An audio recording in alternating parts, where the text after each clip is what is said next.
नमस्कार साथियों, आप सभी लोगों का आपके अपने YouTube channel UPSC Hindi with Veer CBR में एक बार फिर स्वागत है।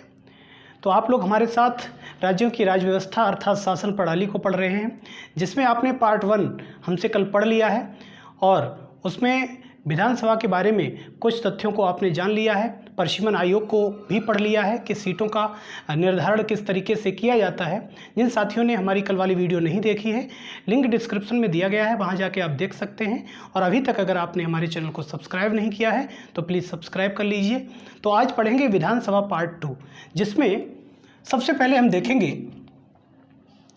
कि विधानसभा का सदस्य बनने के लिए आखिर क्या योग्यताएं होनी चाहिए। सदस्य बनने के लिए योग्यताएं क्या होनी चाहिए। विधानसभा का सदस्य बनने के लिए क्या योग्यताएं, क्या अर्हताएं होनी चाहिए। तो पहली चीज़ ये है कि व्यक्ति वो भारत का नागरिक होना चाहिए। पहली चीज़ नागरिक होना चाहिए। नागरिक कहाँ का? भारत का होना चाहिए। ठीक। दूसरी चीज़, उसकी आयु 25 वर्ष से कम ना हो। ठीक है, 25 वर्ष से कम आयु का ना हो। तीसरी चीज़, वो किसी लाभ के पद पर ना हो। और चौथी चीज़, उचित विकृत या हम कह सकते हैं पागल ना हो। ठीक। पांचवी चीज़ हम कह सकते हैं कि वो दिवालिया ना हो। ठीक है। और छठवीं चीज़, जो जनप्रतिनिधित्व अधिनियम है, जनप्रतिनिधित्व अधिनियम 1951 में जो शर्तें बताई गई हैं, उन शर्तों का भी वो पालन करता हो। और इसमें कौन सी शर्तें बताई गई हैं? तो इसमें प्यारे साथियों जो शर्तें बताई गई हैं जनप्रतिनिधित्व अधिनियम 1951 में, पहली शर्त तो यही है कि जिस राज्य से वो चुनाव लड़ेगा उस राज्य का मतदाता होना चाहिए। उसी राज्य का मतदाता होना चाहिए। आप लिखते जाइए अपनी नोट्स में, उसी राज्य का मतदाता होना चाहिए जिस राज्य में वो चुनाव लड़ रहा है। दूसरी चीज, चुनावी भ्रष्टाचार में, चुनाव से संबंधित किसी प्रकार के भ्रष्टाचार में वो दोषी ना हो। चुनावी भ्रष्टाचार में दोषी ना हो। ठीक। तीसरी चीज कि उसे 2 से अधिक वर्ष का कारावास ना हुआ हो। ठीक है। और ये जो कारावास है, जो निरोधात्मक कानून के तहत जो कारावास होता है, उस कारावास की अवधि को छोड़कर यहाँ पर ये बात बताई गई है। ठीक। चौथी चीज कि उससे जो भी चुनावी खर्चा का ब्यौरा मांगा गया है वो उसने निश्चित समय में दिया हो। अगर नहीं दिया है, इसका दोषी है, तो भी वो अयोग्य होगा। चुनावी खर्चे का ब्यौरा निश्चित समय में दिया हो। ठीक। पांचवी चीज कि कोई भी ऐसी संस्था या कोई भी ऐसा निगम जिसमें सरकार की 25% हिस्सेदारी है, किसकी? सरकार की, इसमें वो लाभ के पद पर ना हो। ठीक है। छठवीं चीज कि किसी भी सरकारी नौकरी से रिश्वतखोरी या भ्रष्टाचार के आरोप में उसको बर्खास्त न किया गया हो। ठीक। सरकारी नौकरी से रिश्वतखोरी या भ्रष्टाचार के आरोप में बर्खास्त न किया गया हो। ठीक है। और सातवीं चीज आप लिख सकते हैं कि विभिन्न वर्गों के बीच में वो शत्रुता फैलाने का दोषी ना हो। जो बहुत सारे जो वर्ग हैं, विभिन्न समुदायों के जो लोग भारत के अंदर रह रहे हैं, विभिन्न वर्गों के बीच शत्रुता फैलाने का दोषी न हो। ठीक है। और आठवीं चीज़ आप लिख सकते हैं कि जो सती प्रथा, अस्पृश्यता, दहेज प्रथा जैसे जो सामाजिक कानून हैं, इन सामाजिक कानूनों के अंतर्गत उसको सज़ा ना हुई हो। यहाँ लिख लीजिए, अस्पृश्यता, दहेज प्रथा और सती प्रथा जैसे जो भी सामाजिक कानून हैं, इनके प्रति उसको सज़ा ना हुई हो। ठीक है, तो ये सदस्य बनने के लिए कुछ योग्यताएं हैं। इसके बाद ये लिख लिया होगा। इसके बाद जो भी हमने आपको ये योग्यताएं बताई हैं, जो भी शर्तें बताई हैं, अगर इन शर्तों से संबंधित कोई भी योग्यता संबंधी कोई भी विवाद है, जो शर्तें हमने आपको बताई हैं, इन शर्तों से संबंधित योग्यता या अयोग्यता से संबंधित कोई भी विवाद है, तो इसका जो निर्णय करेगा, अंतिम निर्णय राज्यपाल करेगा, और वो भी इलेक्शन कमीशन ऑफ इंडिया की सहायता से या सलाह से। ठीक है। दूसरी चीज़, जो 10वीं अनुसूची है, 10वीं अनुसूची, और इसमें क्या दिया गया, इसमें दल बदल के बारे में प्रावधान किया गया है। अगर कोई भी व्यक्ति, कोई भी सदस्य दल बदल के आधार पर अगर उसको सदन से निष्कासित कर दिया गया है या वो अयोग्य हो चुका है, तो फिर वो चुनाव लड़ने योग्य नहीं होगा। ठीक है।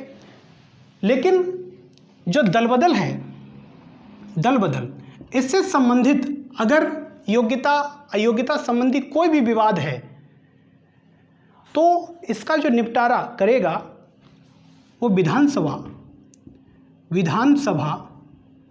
अध्यक्ष करेंगे। कौन करेंगे? विधानसभा अध्यक्ष। चूंकि हम लोग लोकसभा पढ़ रहे हैं, विधानसभा पढ़ रहे हैं, तो इसलिए विधानसभा में विधानसभा अध्यक्ष करते हैं। ठीक है।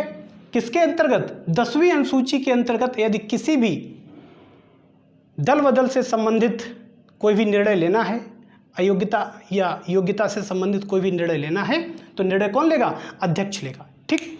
इसके बाद इनके कार्यकाल, विधानसभा का हम कार्यकाल अगर देखें, कार्यकाल, तो प्यारे साथियों, इसका जो कार्यकाल होता है वो सामान्यतः पहली बैठक से 5 वर्ष तक का होता है। क्या होता है? 5 वर्ष तक का। पहली बैठक से सामान्यतः 5 वर्ष तक का इसका कार्यकाल होता है। और दूसरी चीज़, ये कभी भी भंग की जा सकती है, और भंग करने के लिए राज्यपाल अधिकृत है। कभी भी भंग हो सकती है। ठीक। और कौन करेगा? राज्यपाल करेंगे। ठीक है। एक एक पॉइंट आप लिखते जाइए। ठीक। कभी भी भंग हो सकती है, राज्यपाल भंग करने के लिए अधिकृत हैं। और आपातकाल जब देश में लगा होता है, या कहीं पर भी या प्रदेश में आपातकाल है, आपातकाल की स्थिति है, तो ऐसी स्थिति में क्या होता है कि जो विधानसभा का कार्यकाल होता है वो 1 वर्ष के लिए बढ़ाया जाता है, बढ़ाया जा सकता है। कितने वर्ष के लिए? 1 वर्ष के लिए। लेकिन जैसे ही आपातकाल खत्म होता है, तो ये विस्तार केवल 6 महीने तक, अधिकतम 6 महीने तक रह सकता है। कहने का मतलब ये है कि आपातकाल खत्म होने के 6 महीने के अंदर चुनाव कराए जाने अनिवार्य हैं। ठीक है। ये चीज़ समझ में आ गई। इसके बाद अगर हम अध्यक्ष और उपाध्यक्ष के चुनाव की बात करें, इनका जो चुनाव होता है, अध्यक्ष और उपाध्यक्ष जो विधानसभा के होते हैं, तो विधानसभा के जो सदस्य हैं वही लोग अपने बीच में से या अपने लोगों में से ही अध्यक्ष और उपाध्यक्ष का चुनाव कर लेते हैं। ठीक है।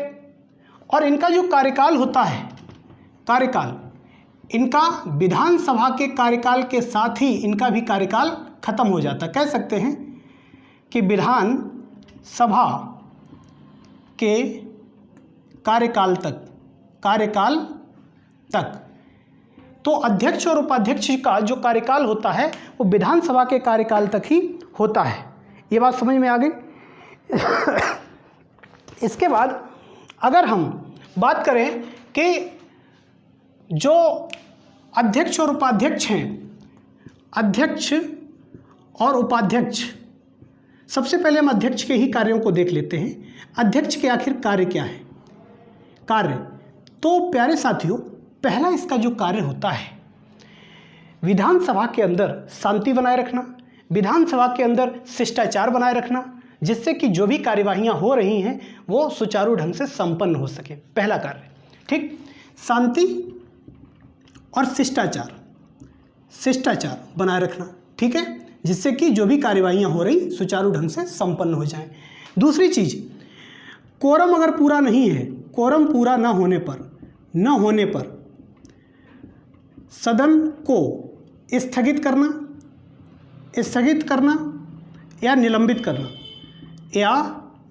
करना। तो जब भी कोरम पूरा नहीं होगा, बैठक नहीं हो सकती है। ऐसी कंडीशन में विधानसभा अध्यक्ष इस सदन को स्थगित कर देते हैं या फिर निलंबित कर देते हैं। कोरम क्या होता है? कोरम का मतलब क्या होता है? कोरम का मतलब होता है कि बैठक में उपस्थित होने वाले न्यूनतम सदस्यों की संख्या को हम कोरम कहते हैं, ठीक। और ये जो कोरम होता है, ये विधानसभा के जो भी सदस्य हैं, जितने भी कुल सदस्यों का 1/10 सदस्य जो है कोरम पूरा करते हैं, ठीक। कोरम पूरा करने के लिए संख्या कितनी होनी चाहिए? विधानसभा के कुल सदस्यों का 1/10 सदस्य। ये बात समझ में आ गई? तो जब भी कोरम पूरा नहीं होता है तो इसको वो स्थगित या निलंबित कर देते हैं। तीसरी चीज, वित्त विधेयक पर निर्णय लेते हैं। वित्त विधेयक पर निर्णय लेना किसका कार्य है? विधानसभा अध्यक्ष का। चौथी चीज, जो 10वीं अनुसूची है, 10वीं अनुसूची के अंतर्गत जो भी अयोग्यता या योग्यता संबंधी जो भी विवाद है, उस विवाद का निपटारा करना विधानसभा अध्यक्ष का कार्य होता है, ठीक। पांचवी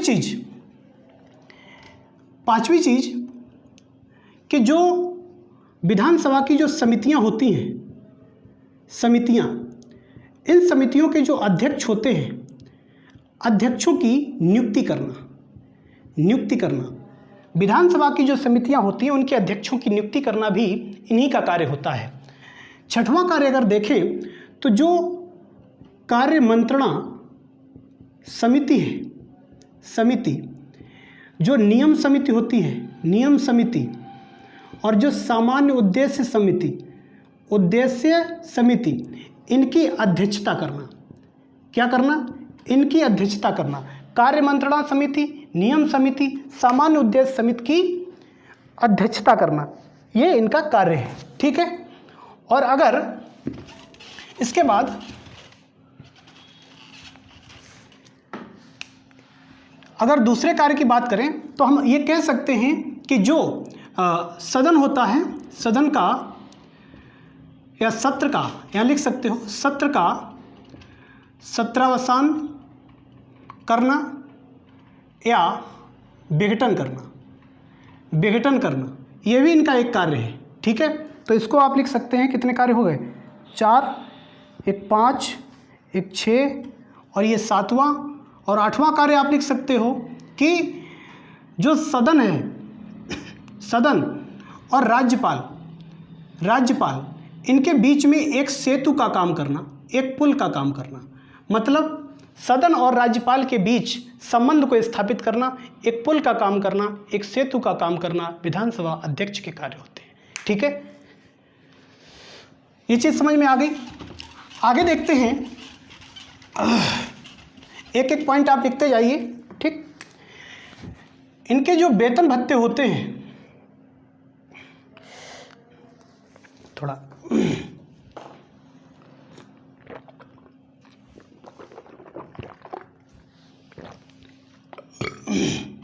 वेतन भत्ते, तो प्यारे साथियों, इन वेतन भत्तों का जो निर्धारण करता है ये संसद करती है। कौन करती है? संसद, ठीक। अगर हम विधानसभा में भाषा की बात करें तो भाषा यहाँ पर हिंदी हो सकती है, अंग्रेजी हो सकती है, लेकिन जो सभापति होते हैं विधानसभा के, इनकी अनुमति से कोई भी सदस्य अपनी मातृभाषा में भी बोल सकता है, ये चीज़ समझ में आ गई? में भी बोल सकता है, ठीक। लेकिन अगर हम पद रिक्ति की बात करें, पद रिक्ति कि कोई भी व्यक्ति या किसी भी सदस्य या अध्यक्ष या उपाध्यक्ष इनके पद कब रिक्त माने जाएंगे, तो इनके जो पद रिक्त होते हैं, तो पहली चीज है कि इनके पद कब रिक्त होते हैं, जब ये व्यक्ति कोई भी सदस्य जब किसी भी दूसरे सदन की सदस्यता प्राप्त कर लेता है तो पद रिक्त माना जाता है, क्योंकि एक समय में एक ही सदन का सदस्य रह सकते हो। अगर आपने दूसरे सदन की सदस्यता प्राप्त कर ली तो आपके पद को रिक्त माना जाएगा। दूसरे सदन की सदस्यता लेने पर पद रिक्त हो जाएगा। ठीक। दूसरी चीज कि अगर आपको अयोग्य घोषित कर दिया जाता है, क्या कर दिया जाता है, अगर आपको अयोग्य घोषित कर दिया जाता है, अगर आपको अयोग्य घोषित कर दिया जाता है तो भी आपका पद रिक्त हो जाता है। तीसरी चीज, अगर आप 60 दिन तक बिना बताए सदन से अनुपस्थित हो जाते हैं, बिना बताए सदन से अनुपस्थित हो जाते हैं तो भी पद रिक्त माना जाता है। चौथी चीज, अगर न्यायालय ने आपके निर्वाचन को अवैध ठहरा दिया है, अवैध घोषित कर दिया है तो भी आपका पद रिक्त माना जाएगा। ठीक है। पांचवी चीज कि अगर आपको सदन से निष्कासित कर दिया जाए,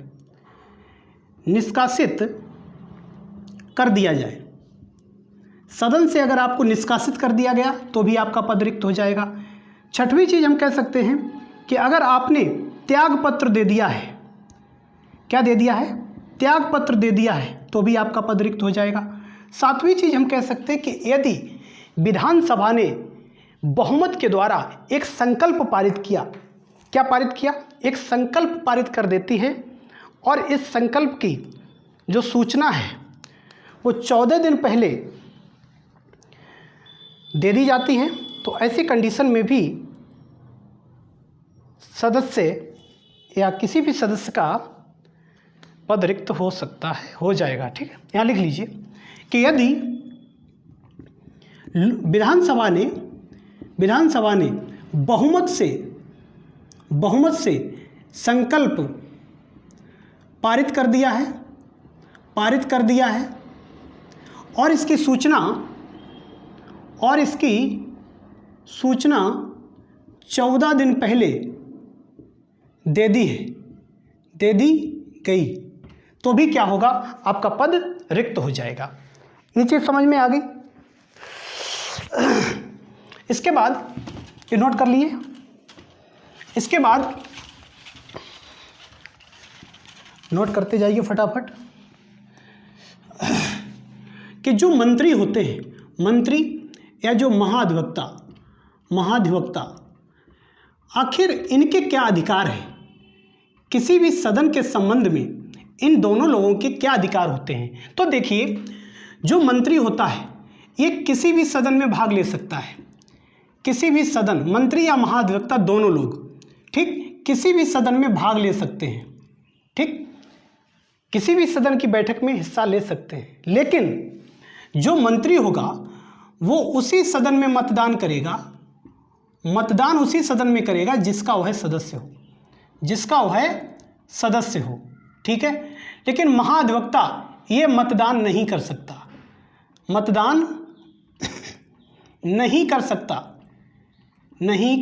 सकता है। ये चीज़ समझ में आ गई। अब जो विधानसभा है इसकी हम कुछ शक्तियों की बात कर लेते हैं।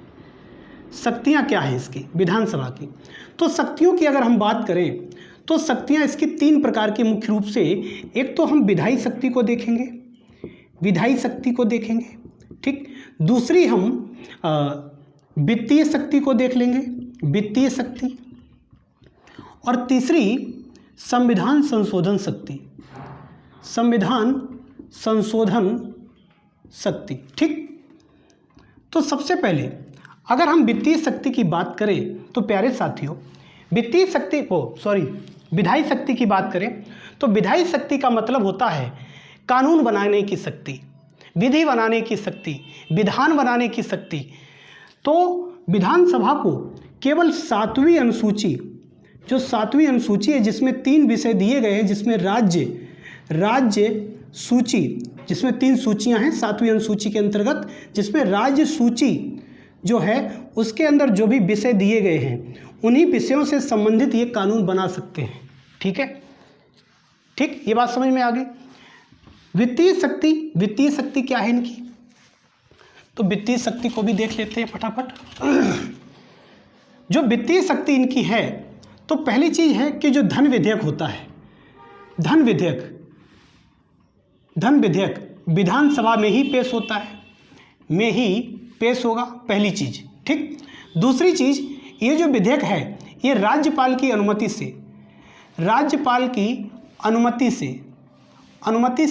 पेश होता है। किसकी अनुमति से?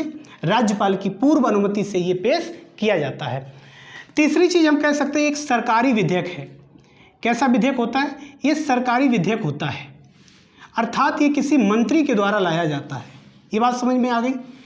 चौथी चीज, जो विधान परिषद है, विधान परिषद यदि वित्त विधेयक के संबंध में कोई सिफारिश करती है तो लोकसभा को ये विधानसभा को ये अधिकार होता है कि वो विधान परिषद की किसी भी सिफारिश को माने या ना माने। ठीक, यदि विधान परिषद कोई राय देती है तो विधानसभा का अधिकार है कि वह इस सलाह को माने या न माने। ये चीज समझ में आ गई।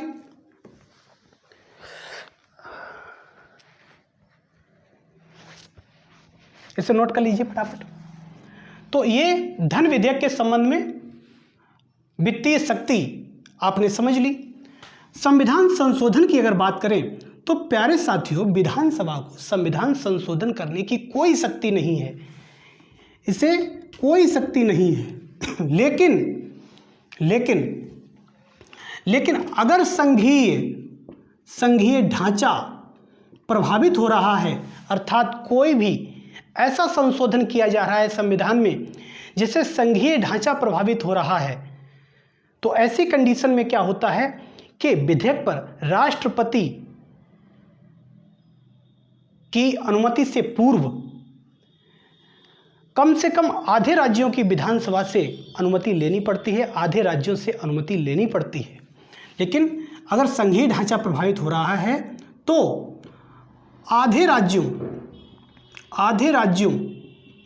यहाँ लिख लीजिए, तो कम से कम ठीक, आधे राज्यों से अनुमति या सहमति लेनी होती है। ठीक है, ये चीज़ समझ में आ गई। इसे नोट कर लीजिए फटाफट। इसके बाद नोट हो गया। थोड़ा आप भी फास्ट चलिए क्योंकि सिलेबस बहुत है और सारा सिलेबस मुझे ख़त्म करना है, तो इसलिए थोड़ा फास्ट करा रहे हैं। और अगर कोई चीज़ आपकी छूट जाती है तो स्किप करके उसे लिख लिया करो। ठीक है, इसके बाद ये तीनों प्रकार की शक्तियाँ आपने पढ़ ली हैं, संविधान संशोधन शक्ति पढ़ ली है। अब अगली हेडिंग डालेंगे कि विधानसभा के विघटन पर विधेयकों पर पड़ने वाला प्रभाव। देखिए, जब भी विधानसभा का विघटन होता है, विघटन का मतलब होता है कि जब विधानसभा समय से पूर्व भंग हो जाती है, इसका समय 5 साल का है लेकिन 5 साल से पहले भंग हो जाती है तो उसे विघटन कहते हैं। जब भी शासन व्यवस्था सुचारू ढंग से न चल रही हो या राज्य में संविधान के नियमों के अनुसार कार्य ना हो रहा हो तो राज्यपाल को ये शक्ति है कि वो इसको विघटित कर देता है, इसे भंग कर देता है। लेकिन भंग करने के बाद निश्चित तौर पर 6 महीने के अंदर चुनाव हो जाने चाहिए। ठीक है, तो हम देखते हैं कि आखिर जब विघटन हो जाता है तो उस समय जो विधेयक पेंडिंग होते हैं आखिर उन पर क्या प्रभाव पड़ता है। तो सबसे पहले देखिए, इसको समझना बहुत ही ज़रूरी है। यहाँ से कई बार प्रश्न पूछे जा चुके हैं और स्टूडेंट हमेशा कंफ्यूज हो जाते हैं, तो आज आप अच्छे से समझ लीजिए, बिल्कुल भी कोई कन्फ्यूजन नहीं होगा। ये विधानसभा है, क्या है? विधान सभा, और ये विधान परिषद है, विधान परिषद। ठीक, अगर कोई बिल विधान परिषद ने पास किया, इसने पास किया, पास कर दिया और पास करके इसने विधान सभा में भेज दिया और यहाँ पर कोई बिल पेंडिंग है, पेंडिंग है, ठीक, तो ये बाबू निरस्त हो जाएगा। क्या हो जाएगा? निरस्त हो जाएगा, निरस्त। ठीक है, कैसा हो जाएगा? निरस्त हो जाएगा। फिर से समझ लीजिए एक बार कि जब भी विधानसभा से विधान परिषद से कोई बिल पास हो जाता है और पास होने के बाद ये विधानसभा में आता है और यहाँ पर पेंडिंग है और ऐसी कंडीशन में विधानसभा विघटित हो जाती है तो ये निरस्त हो जाएगा। ठीक, दूसरी चीज़, ये विधानसभा है और ये विधान परिषद है। अगर इसने पास करके इसमें भेज दिया है और यहाँ पर पेंडिंग है और ऐसी कंडीशन में विधानसभा का विघटन हो जाता है तो ये भी निरस्त हो जाएगा। कैसा हो जाएगा? निरस्त हो जाएगा। तीसरी चीज़, ये विधानसभा है और ये विधान परिषद है। ठीक, अब